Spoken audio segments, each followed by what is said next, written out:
नमस्कार दोस्तों।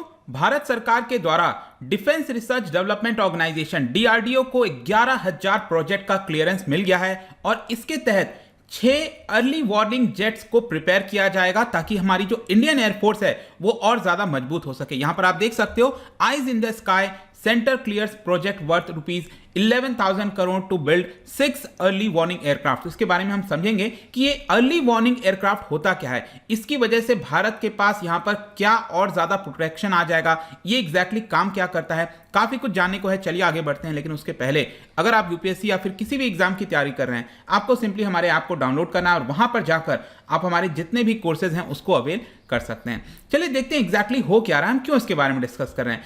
जैसा कि आप देख सकते हो यहां पर जो कैबिनेट कमिटी ऑन सिक्योरिटी है, आपको पता है कि जो भी डिफेंस से रिलेटेड डील्स हैं उसका final clearance cabinet committee on security के द्वारा दिया जाता है, जिसको खुद प्राइम मिनिस्टर लीड करते हैं। तो यहां पर 11,000 का जो प्रोजेक्ट है जो कि डीआरडीओ को दिया गया है, इसके तहत 6 नए airborne early warning and control, इसको अवॉक के नाम से अक्सर आप सुनते होंगे, मैं आपको आगे बताऊंगा डिटेल में ये एग्जैक्टली काम क्या करता है, ये हमारे इंडियन एयरफोर्स को दिया जाएगा। ध्यान रखिएगा, अभी जस्ट एक दिन पहले ही आपको याद होगा कैबिनेट कमिटी ऑन सिक्योरिटी ने $3 बिलियन का जो डील है वो यहां पर क्लियर कर दिया था ताकि हमारे देश के अंदर जो ट्रांसपोर्ट एयरक्राफ्ट है, अब देखिए पहले क्या होता था कि एवरो 748 ये करीब 60 साल से भी ज्यादा हो गया था, पुराना हो गया था, इसको अब रिप्लेस करना था। तो यहां पर एयरबस का जो 56 C295 MW एयरक्राफ्ट है इसका क्लियरेंस मिल गया है, मतलब 56 ये प्रोक्योर किया जाएगा और इसमें आपको याद होगा, आपने वीडियो देखा हो तो 40 जो है वो भारत के अंदर बनाए जाएंगे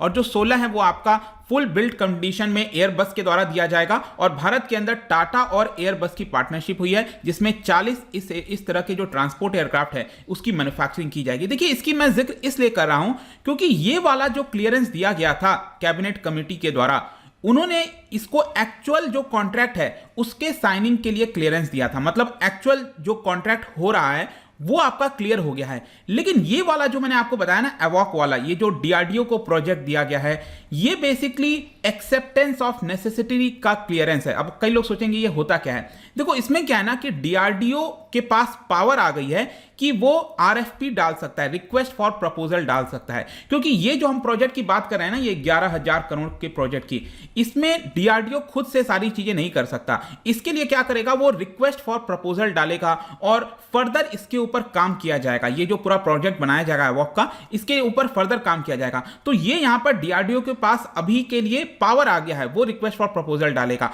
अभी एग्जैक्टली कौन सी कंपनी होगी, किसके साथ मिलकर ये बनाया जाएगा प्रोजेक्ट, ये तय नहीं हुआ है। ये आपको थोड़ा सा डिफरेंस समझना है।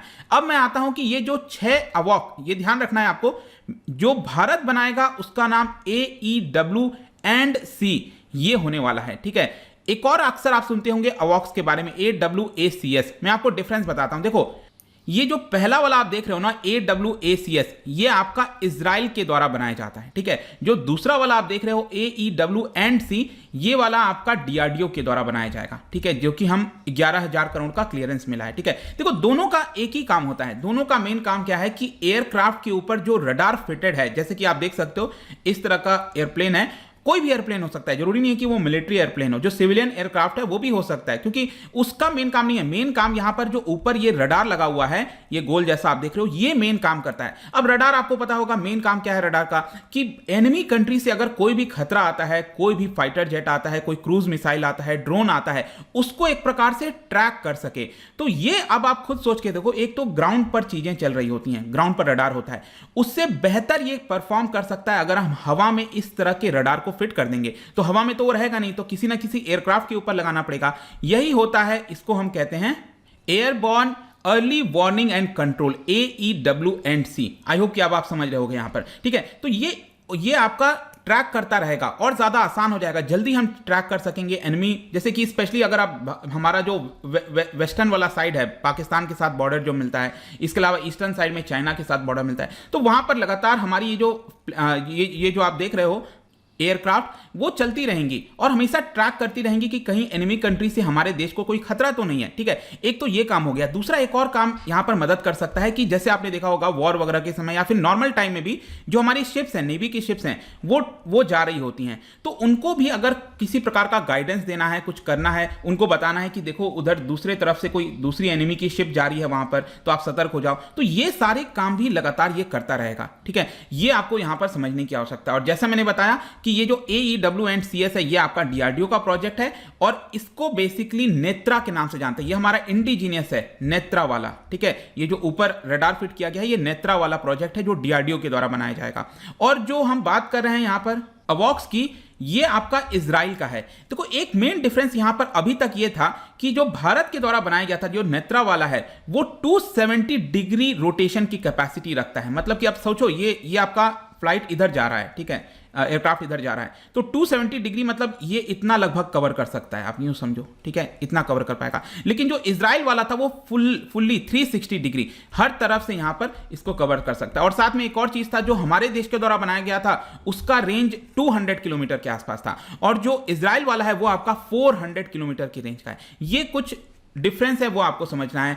तो अब क्वेश्चन ये आता है कौन से एयरक्राफ्ट के ऊपर ये रडार को फिट किया जाएगा। मैंने आपको बताया एयरक्राफ्ट कोई बहुत मैटर नहीं करता है। तो यहां पर अगर आप देखिए ओरिजिनल जो प्लान था वो हम ये सोच रहे थे कि एयरबस से हम यहां पर दो A330 जो आपका जेट है वो हम खरीदेंगे, उसके ऊपर ये वाला नेत्रा वाला जो रडार सिस्टम है उसको फिट कर दिया जाएगा। लेकिन अब यहां पर भारत ने कहा है कि नहीं, ये हम एयरबस जो यूरोपियन फर्म है उससे ये नहीं खरीदेंगे। इनफैक्ट हमारे पास जो एयर इंडिया की फ्लीट है, एयर इंडिया इस तरह का, उसके ऊपर हम नेत्रा वाला सिस्टम को जो है इंस्टॉल करेंगे। ये आपको समझना है। तो हो सकता है कि A319 हो या फिर A321 जो वेरिएंट है वो वैसा हो सकता है। देखिए ये जस्ट एक इमेज है, वैसा कुछ आपको देखने को मिल सकता है, आप यूं समझिए। लेकिन आई एम श्योर आपके मन में एक क्वेश्चन आया होगा कि इजराइल का 360 डिग्री कवरेज देता है लेकिन ये तो 270 डिग्री देता है। तो देखो जो 270 डिग्री था वो पहले नेत्रा देता था, लेकिन उसके बाद यहां पर ब्लॉक 2 प्रोजेक्ट चलाया गया। DRDO के एक लैब है, centre for airborne studies lab, उनके द्वारा और ज्यादा पूरे सिस्टम को एडवांस किया गया है। जो एग्जिस्टिंग सिस्टम है उससे बेहतर हुआ है और इसकी वजह से अब ये भी 360 डिग्री कवरेज देगा।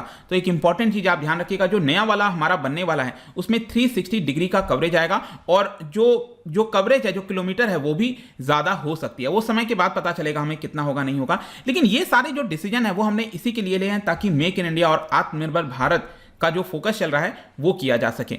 एक और यहां पर क्वेश्चन आएगा आपके मन में कि अभी प्रेजेंट में क्या पोजीशन है, करंट में एग्जैक्टली हमारे पास कितने हैं इस तरह के जो सिस्टम है। देखिए यहां पर फैल्कन अवॉक्स सिस्टम हमारे पास है, तीन है इस तरह के, और ये बेसिकली इजराइल और रशिया के से हमने लाया है। अब इजराइल का क्या है, इजराइल का ये जो ऊपर रडार सिस्टम है ये इजराइल का है, और ये जो आप देख रहे हो ना यहाँ पर नीचे जो एयरक्राफ्ट है ये रशिया का इल्यूशन 76 ट्रांसपोर्ट एयरक्राफ्ट है। तो इस तरह का 3 हमारे पास आपको देखने को मिलेंगे। और जो हमारा इंडिजिनस है DRDO का जो नेत्रा वाला एयरक्राफ्ट, ये एयरक्राफ्ट हमने ब्राजील वाला यूज किया है, उसके ऊपर नेत्रा वाला आपका माउंट कर दिया है रडार। उस तरह के 2 आपको देखने को मिलेंगे। तो टोटल इस समय 5 हैं और 6 हमें यहां पर जरूरत है।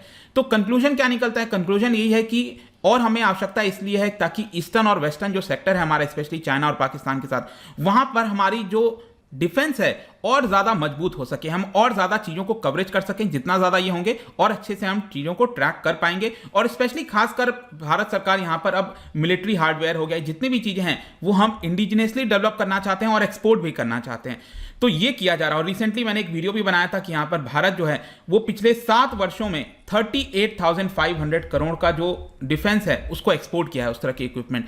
तो इसी की तरफ हम आगे बढ़ रहे हैं। लेट्स सी कि किस तरह से चीजें टर्न आउट होती हैं, बट आई होप कि इसके माध्यम से सब कुछ जानने को मिल गया होगा। जाने से पहले एक इंटरेस्टिंग क्वेश्चन आपके लिए। देखो यहां पर अभी रिसेंटली खबर आई थी कि इंडियन कंटिजेंट, इंडियन आर्मी जो है मिलिट्री, वो पार्टिसिपेट करेगी ZAPAD 2021। ये आपका मल्टीनेशनल मिलिट्री एक्सरसाइज होने वाला है। क्या बता सकते हो कि कौन से देश में यहां पर ये होने वाला है मिलिट्री एक्सरसाइज? इसका जो राइट आंसर है आपको पता ही है, मेरे इंस्टाग्राम पर तो मिलेगा ही। वहां पर अगर आप नहीं हो कोई बात नहीं, टेलीग्राम से भी ले सकते हैं इसका सही उत्तर। मैं कई सारे MCQs यहां पर डालता रहता हूं, स्टोरीज के फॉर्म में आप जाकर प्ले कर सकते हो। बाकी अगर आपको PDF चाहिए तो टेलीग्राम पर आइए, अलग अलग सोशल मीडिया पर भी आप जुड़ सकते हैं। साथ ही साथ UPSC या फिर किसी भी एग्जाम की तैयारी कर रहे हैं तो सिंपली आप हमारे ऐप को डाउनलोड कर लीजिए। आई होप कि वीडियो आपको पसंद आया होगा। मिलता हूं आपसे next time. Till then, thank you very much, see you soon.